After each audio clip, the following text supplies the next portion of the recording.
Saksakallan gunarnavasya Vande Guru Sri Charanarabindam.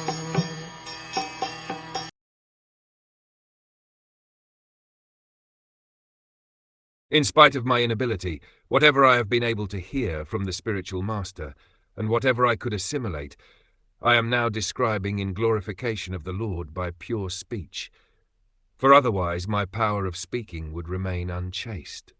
The purification of the conditioned soul necessitates purification of his consciousness. By the presence of consciousness, the presence of the transcendental soul is verified, and as soon as consciousness leaves the body, the material body is not active. Consciousness is perceived, therefore, by activities. The theory put forward by empiric philosophers that consciousness can remain in an inactive state is the proof of their poor fund of knowledge.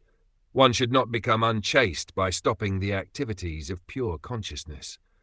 If the activities of pure consciousness are stopped, certainly the conscious living force will be otherwise engaged, because unless engaged, the consciousness has no standing. Consciousness cannot be silent, even for a moment. When the body does not act, the consciousness acts in the form of dreams. Unconsciousness is artificial. By induced extraneous help it remains for a limited period, but when the intoxication of the drug is finished or when one is awake, the consciousness again acts earnestly. Maitreya's statement is that in order to avoid unchaste conscious activities, he was trying to describe the unlimited glories of the Lord, although he did not have the ability to describe them perfectly. This glorification of the Lord is not a product of research, but the result of hearing submissively from the authority of the spiritual master.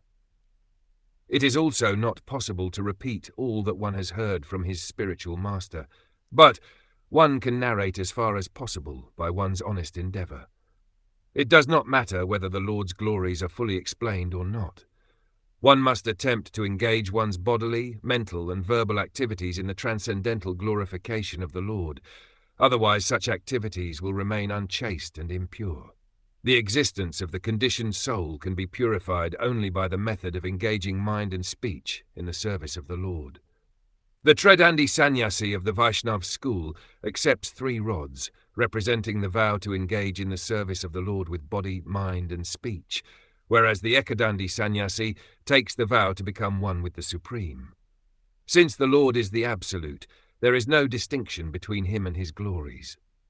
The glories of the Lord, as chanted by the Vaishnav Sannyasi, are as substantial as the Lord himself, and thus, while glorifying the Lord, the devotee becomes one with him in transcendental interest, although he remains eternally a transcendental servitor.